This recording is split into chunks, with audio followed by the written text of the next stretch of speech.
Bom dia, meninas. Eu tô passando. Eu falei que a gente ia conversar sobre a conquista. Mas tá acontecendo uma coisa no mundo que eu acho que é de maior importância do que isso, né? Eu tô aqui passando. Porque eu defendo as mulheres, sim. As pessoas falam, mas esse feminismo é ridículo. Eu não tenho militância. Eu não faço militância. Eu empodero mulheres. É diferente. Mas a questão é que eu não podia deixar de passar e falar sobre as mulheres afegãs. Eu tô numa tristeza profunda por isso.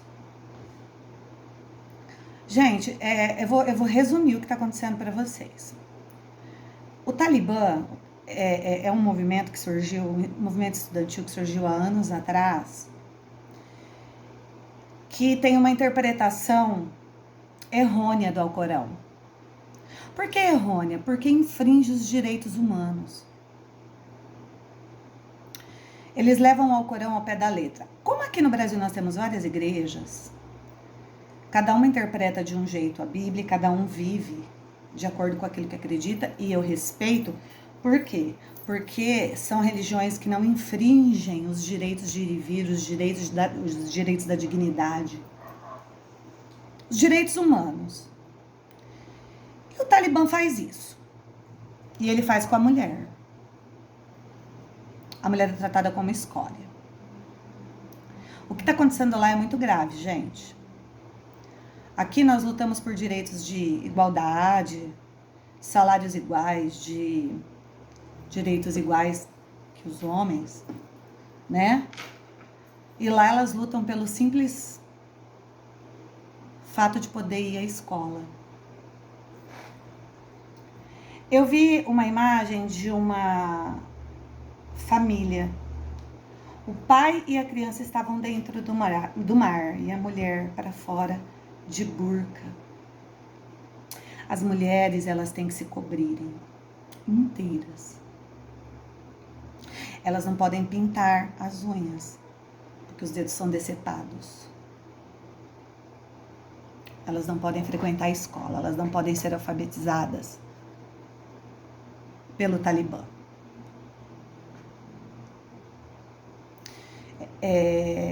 Depois de 20 anos, o Talibã voltou a comandar o Afeganistão.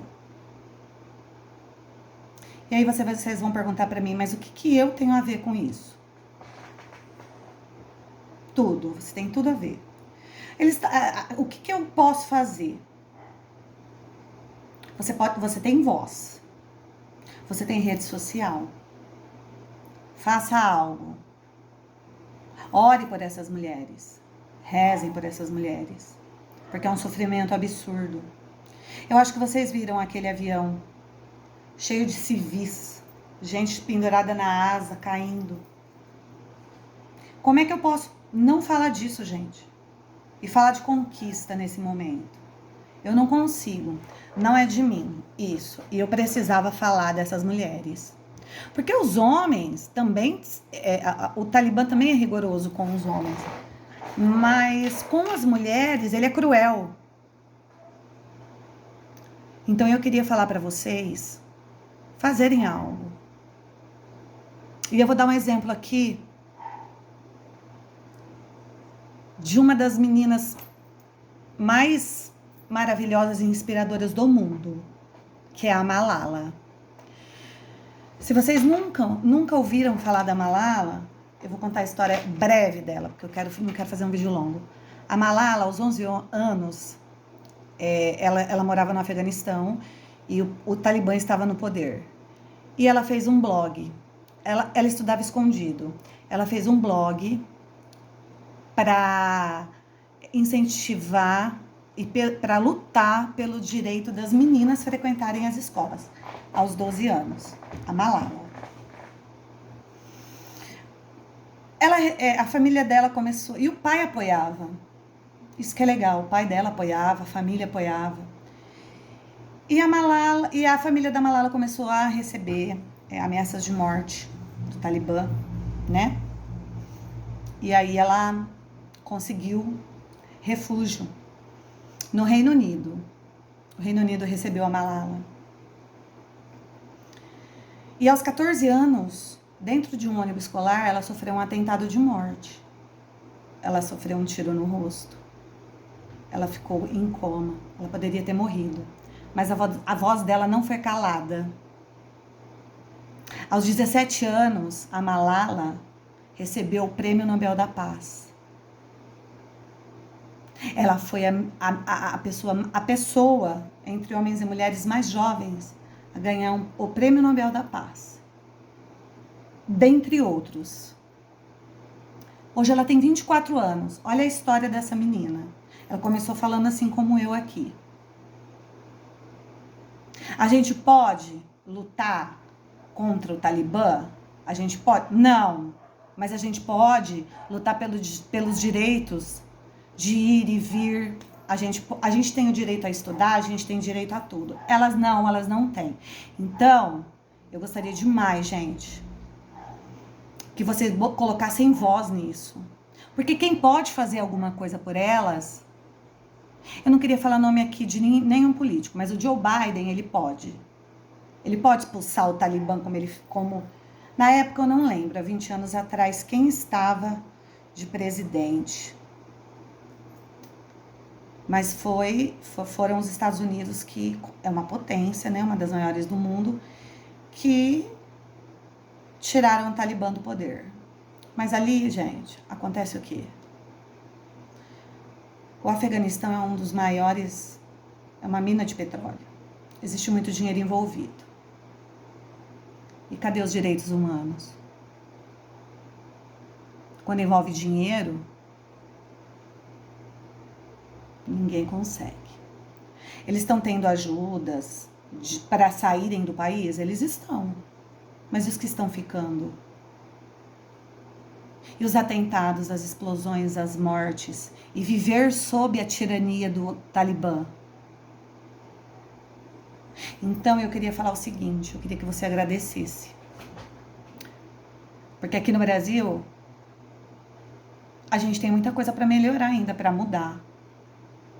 Mas perto dessas mulheres, gente, a gente é muito feliz perto delas. E me incomoda demais pensar nessas mulheres, nessas crianças. Me incomoda demais, me dói. Eu gostaria muito que quem tem voz faça ecoar a sua voz. Eu faço um trabalho de formiguinha. Mas eu não posso me calar diante dessa situação. Em pleno século XXI, a gente está vivendo uma situação de... Não, gente, está errado. Você não pode fazer nada? Ore. Se você pode falar, se você tem voz, sabe? Vamos nos unir. Vamos nos unir, aquelas mulheres precisam. É um terror. O que está acontecendo ali é um terror. Então eu tô passando para deixar essa reflexão para vocês. A gente aqui, enquanto a gente aqui luta por direitos iguais, salários iguais, o que não é errado, elas lutam pelo direito de estudar, de ir à escola e aprender o fundamental. Então eu queria que vocês refletissem sobre isso, gente, e fizessem o que está ao alcance de vocês, nem que for uma oração. Né? Porque se todo mundo se juntar em uma voz, algo vai ter que ser feito a respeito dessas mulheres. Eu queria deixar aqui um beijo. Esse vídeo é pesado mesmo e era pra ser. Era pra ser. Porque o que tá acontecendo é um terror. É muito pesado. Eu queria deixar aqui o meu beijo. e desejar um bom fim de semana a todas vocês e todos vocês. Eu gostaria demais que vocês refletissem sobre isso. O que está nas suas mãos para fazer um mundo melhor? Para fazer valer os direitos de dignidade, de igualdade, de liberdade? Você sabe que você consegue fazer alguma coisa. Algo precisa ser feito. E começa de você. Um beijo para todas.